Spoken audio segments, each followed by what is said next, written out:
Hello friends, welcome to our channel RD by Ankur. और आज हम करने जा रहे हैं क्लास 11th की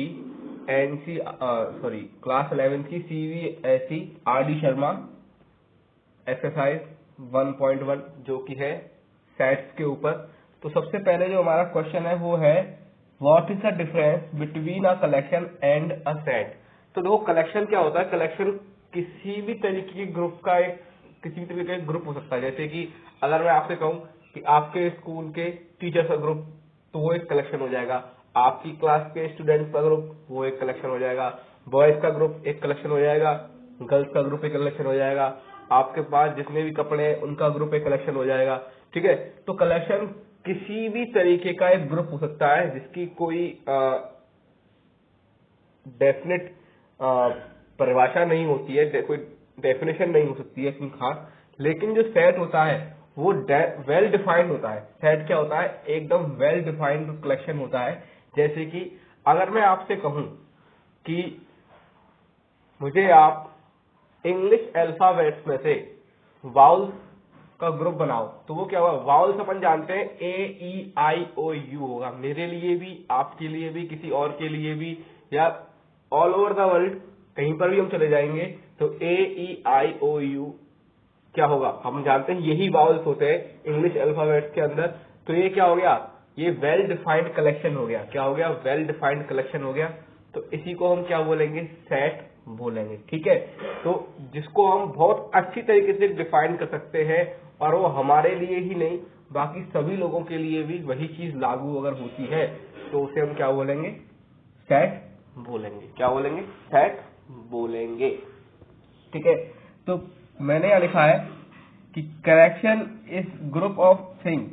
ठीक है, कलेक्शन क्या होता है? किसी भी चीज का ग्रुप हो सकता है। But well defined collection are set. लेकिन ऐसे कलेक्शन जो कि वेल डिफाइंड होते हैं उनको हम क्या बोलते हैं? सेट बोलते हैं। जैसे कि अगर मैं बात करूं कि अपने स्कूल के अच्छे टीचर्स का ग्रुप बनाइए।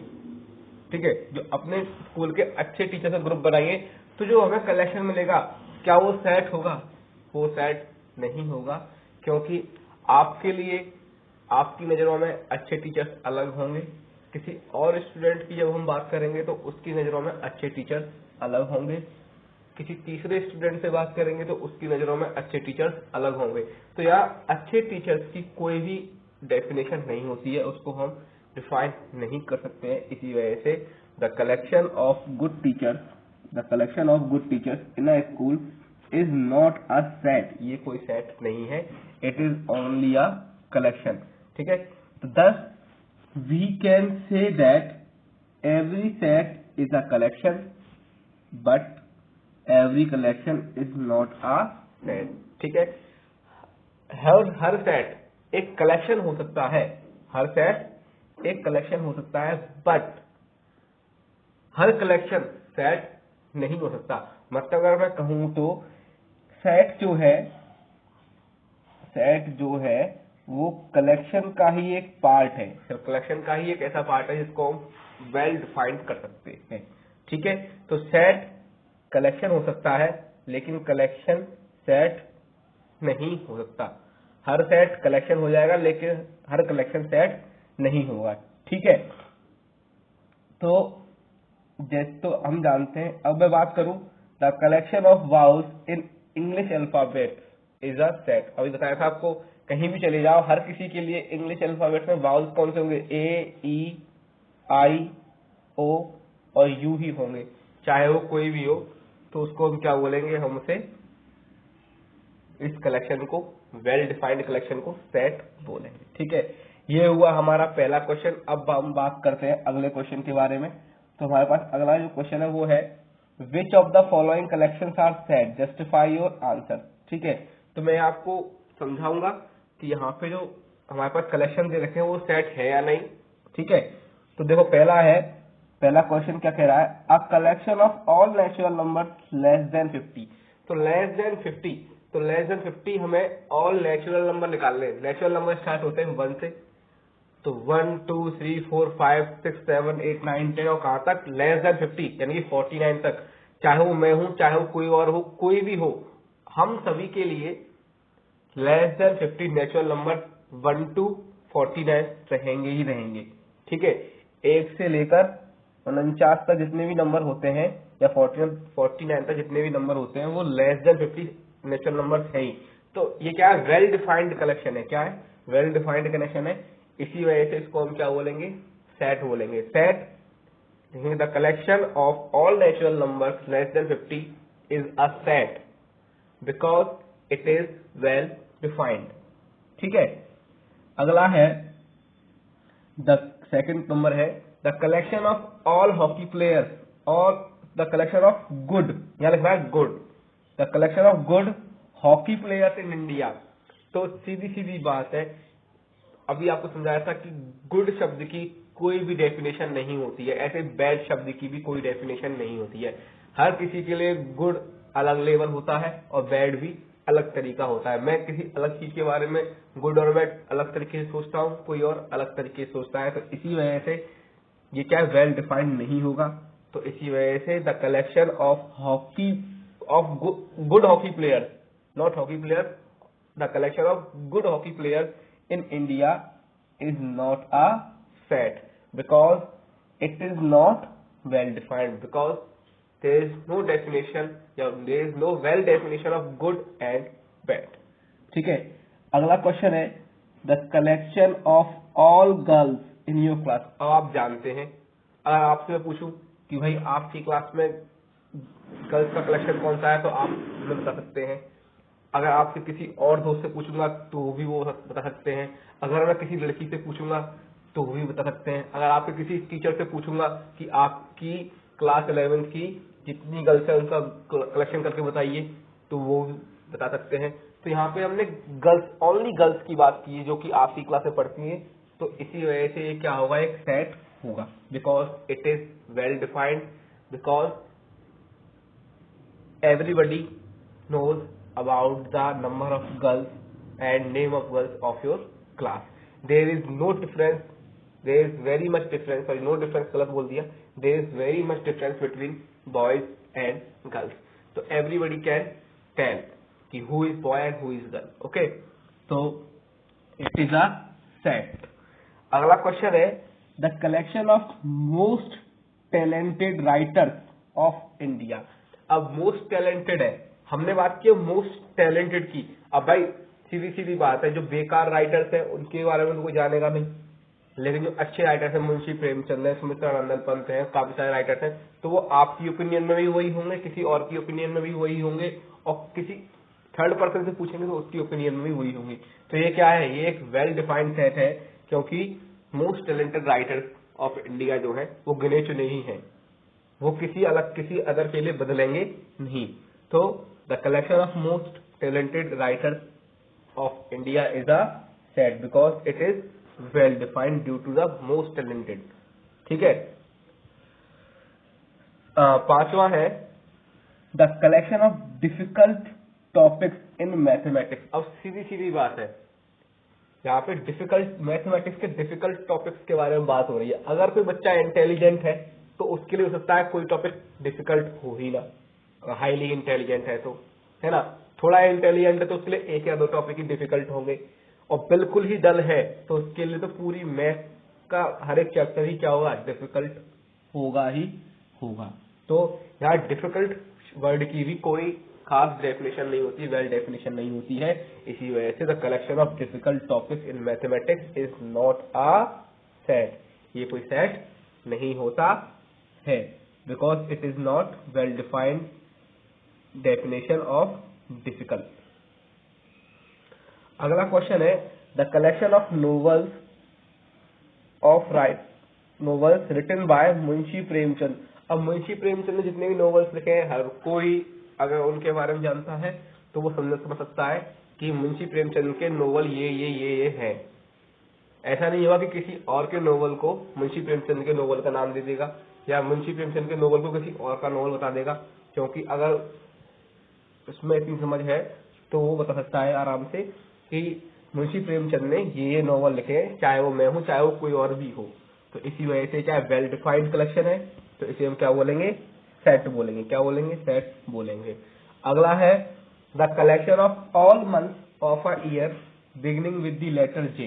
अब हम जानते हैं एक ईयर के अंदर, जो अगला क्वेश्चन अपना ये है, तो एक ईयर के अंदर लेटर जे से स्टार्ट होने वाले मंथ कौन से होते हैं? पहला होता है जनवरी, अपन सब जानते हैं। फरवरी है नहीं, मार्च है नहीं, अप्रैल है नहीं, मई है नहीं, जून है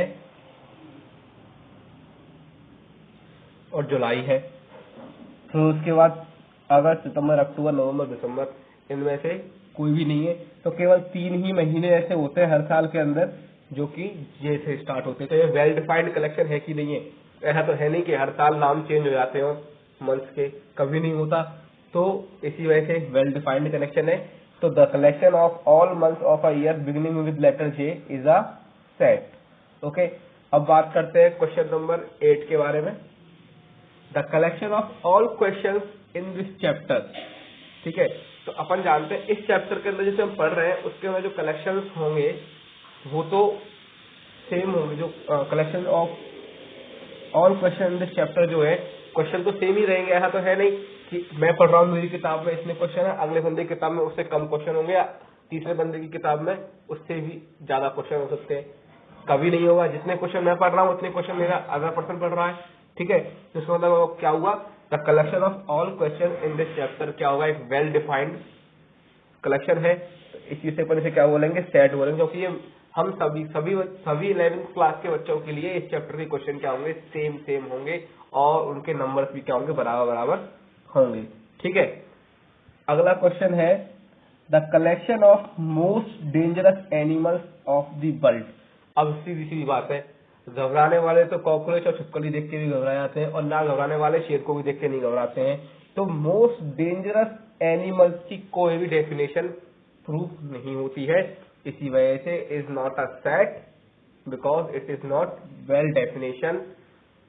there is no well definition of most dangerous animals. Okay, अब हम बात करते हैं द कलेक्शन। अगला है the collection of prime integers. तो हम जानते हैं प्राइम इंटीजर्स के जो कलेक्शन लेने, तो सीधी सीधी बात है, या 2 से स्टार्ट होते हैं प्राइम इंटीजर्स। 3 है, फिर 5 है, फिर 7 है, और ऐसे ही बढ़ते जाएंगे। और हर किसी के लिए यही प्राइम नंबर होते हैं या प्राइम इंटीजर्स होते हैं, इनमें कोई भी भेदभाव नहीं होता है। तो the collection of prime integers क्या है? एक सेट है, because there is a well definition of prime integer, है ना, and it is same for all the candidates, all the creatures in the world. Hence the collection of prime integers is a set. Okay, तो हम बात करते हैं अब question number 3 के बारे में।